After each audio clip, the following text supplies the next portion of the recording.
Hello, everybody, and welcome back. I am the Dependent Fanatic, and as you know by now, if you have been here for a while, I am a Michigan fan. And if you are new, well, there you go.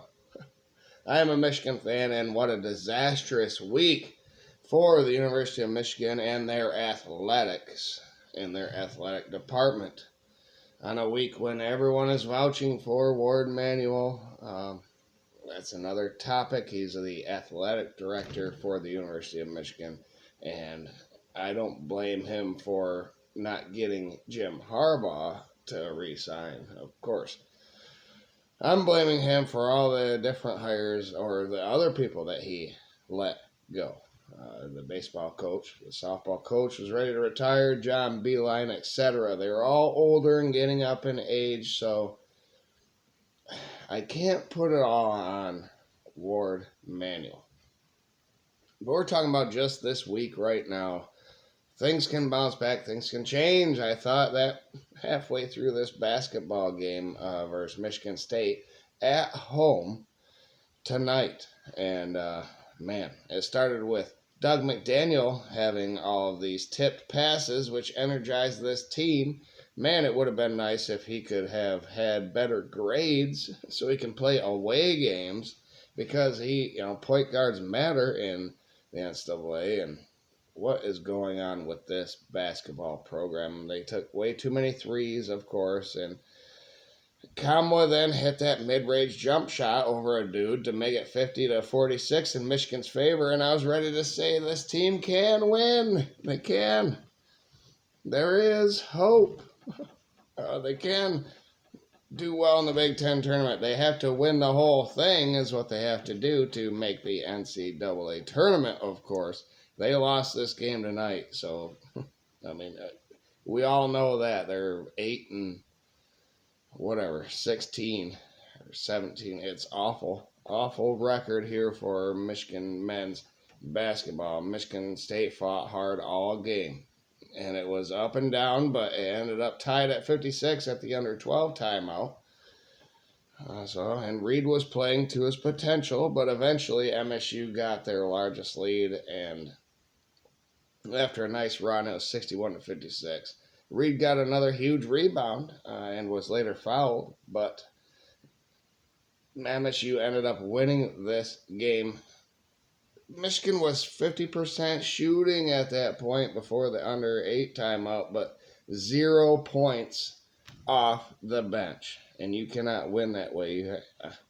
I just don't understand Howard's philosophy in getting these players that are come to the program but are going to be gone in a year. That's just not what works. You have to have chemistry. You have to have culture. The players have to be familiar with each other. You can't just jam it all together and say this is going to be a good team. And that is what he is struggling with as a head coach, in my opinion. MSU led at the under 8 TV timeout, 63-61. And I thought, time for this Michigan team to prove they can strap down and run offense and play tough defense. Instead, lack of defense and many fouls in a row, leading to many free throws for Michigan State, cost Michigan and turnovers. But luckily, they missed a few free throws there, and so we still had a chance. But Michigan's offense was stagnant after that, and it's the droughts that I keep talking about. We didn't have one all game. We were looking good, and then all of a sudden, Michigan State strapped down, and we couldn't run offense. We couldn't get a bucket. So it was stagnant, and just jacking up dumb shots is what we did, leading to a jam on the other end. They had like 19 or 21 or more, I lost count, transition buckets on our defense. And it was our offense leading to all of that. And then the turnover started, like I said, under 4 TV timeout. Michigan State led 71-63. Michigan had no hope. They can't come back at the end. They have to win the first half and keep it going. It's the only way they win their 8 games. They ended up with 22 turnovers, Michigan did. this team, like I said, teams, I have it noted here, teams with players that have been together a while are better than teams with players coming in and out all the time. They're coming, going all the time. What is the philosophy? What is the offense? What is the defensive structure? You just don't know when there's so much fluctuation with the roster all of the time. This was not the only down spot pitfall this weekend for Michigan athletics. Keon Sabb for Michigan football entered the transfer portal after Steve Klinkscale followed Jim Harbaugh to the NFL, like one of 6 coaches that he stole from Michigan. Women's basketball gave up 49 points to Caitlin Clark, which now she is Division I's leading scorer all time. That happened versus us. And then Michigan hockey split with Penn State. They won last night, lost tonight.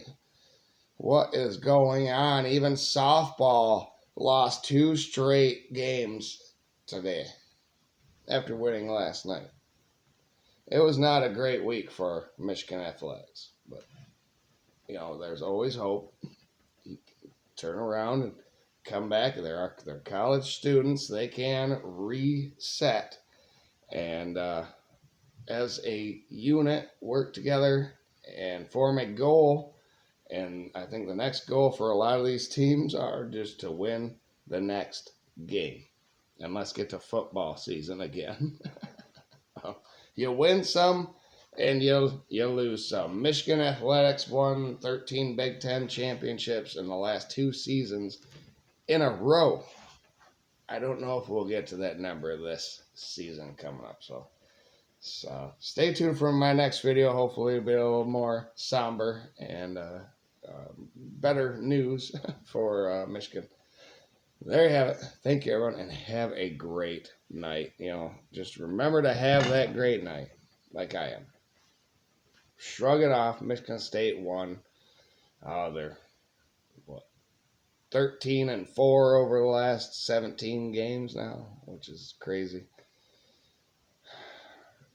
What do you think about Howard? Does he have to go?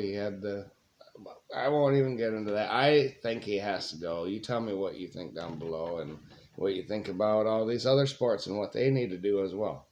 Because I'm always interested. I am the Dependent Fanatic. Thank you, everyone, and have a great night.